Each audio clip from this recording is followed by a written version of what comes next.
নদিয়া জেলার করিমপুর ৭৭ নম্বর বিধানসভার কংগ্রেস প্রার্থী পূজা রায় চৌধুরী তিনি আজ করিমপুর বিধানসভার অধীন বাধানপাড়া তার সন্ধ্যাকালীন প্রচার চালাবেন কর্মী সমর্থকদের নিয়ে। তিনি পাড়ার প্রত্যেক মানুষের কাছে যান এবং কংগ্রেসকে ভোট দেওয়ার আবেদন করেন। প্রার্থী বলেন তিনি ঘরের মেয়ে, তাই তিনি তাদেরকে বলেন যে সকল মানুষ যেন কংগ্রেসের হাত চিহ্নে ভোট দিয়ে জয়যুক্ত করে।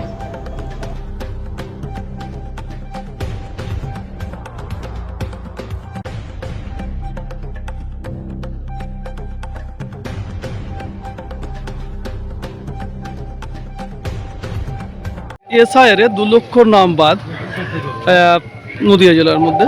তো তার মধ্যে অমিত শাহ গতকালকে একটা সভায় এসে বলেছেন যাদের এসআইআর নাম বাদ তাদেরকে দেশ থেকে তাড়িয়ে দেবে। এ প্রসঙ্গে কি বলবেন? একটু সবুর করুন, অমিত শাহ যাওয়ার সময় হয়ে গেছে, টাইম হয়ে গেছে। হ্যাঁ, অমিত শাহ দেশ থেকে তাড়িয়ে দিচ্ছে, অধিকারী বাবু দেশ থেকে সবাইকে ভাগিয়ে দিচ্ছে। বাপের সম্পত্তি নাকি এটা? হ্যাঁ, এটা আমাদের গণতান্ত্রিক অধিকার।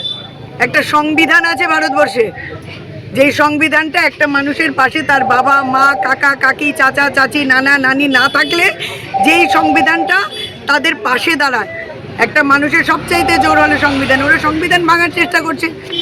আজকে বিহারের নির্বাচন দেখুন, যত ভোটার তার থেকে বেশি ভোট পোল হয়ে গেছে।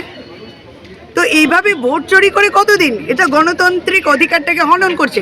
এরা বুঝতেও পারছে না বিজেপি যত বড় বড় এখানের মধ্যে দাদাগিরি করছে। আমি আসার সময় আজকে একটা ওয়াল পড়ছিলাম যে হিন্দু হলে মানে পদ্ম ফুলে ভোট দিতে হবে, হিন্দুর সন্তান হলে কি এটা লেখা ছিল। আমাদের নতুন করে শেখাচ্ছে যে আমরা হিন্দু। হ্যাঁ, ভারতবর্ষে হিন্দু মুসলিম ছিলটা কোথায়? হিন্দু মুসলিম আমরা একসাথে থাকি। এখানে অমিত শাহ কি বললো, মোদি কি বললো, দেখুন ওদের থেকে আপনি হিন্দু মুসলিম শব্দটা সরিয়ে দিন, ওদের থেকে দাঙ্গা ফাসাদ শব্দটা সরিয়ে দিন, দেখবেন ওরা একটা বিগ জিরো। ওদের কাছে কিচ্ছু নেই, কোনো মুদ্রা নেই।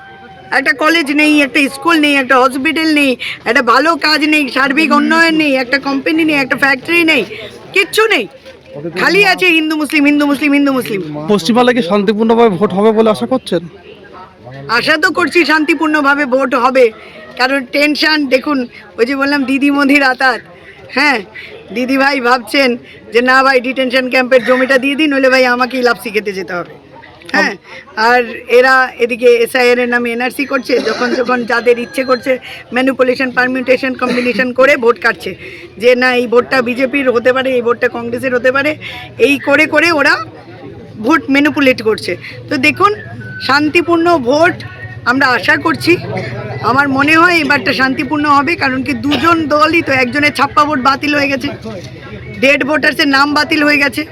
আপনি দেখে নিন যে হিসেব করলে প্রতি বিধানসভাতে 12,000 করে ডেড ভোটারের নাম বাতিল হয়েছে। মানে কথার কথা বলছি আমি, যে হিসাবটা যেটা ছিল ডেড ভোটার, তো আজকে মৃত ভোটারের নাম বাতিল হয়ে গেছে। এমনিতে তৃণমূলের টেনশন, ছাপ্পা মারতে পারবে না।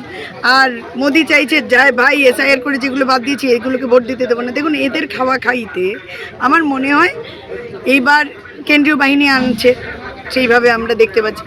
আমাদের মনে হয় শান্তিপূর্ণ ভোট হবে, না হলে আমরা তো আছি, আমরা লড়বো। বিরোধীরা তো আর চুপ করে বসে থাকবো না, আমরা আমাদের যতটা পদক্ষেপ নেওয়ার আমরা নেব। আপনার পরিচয়? পূজা রায় চৌধুরী, ৭৭ করিমপুর বিধানসভার কংগ্রেস ক্যান্ডিডেট।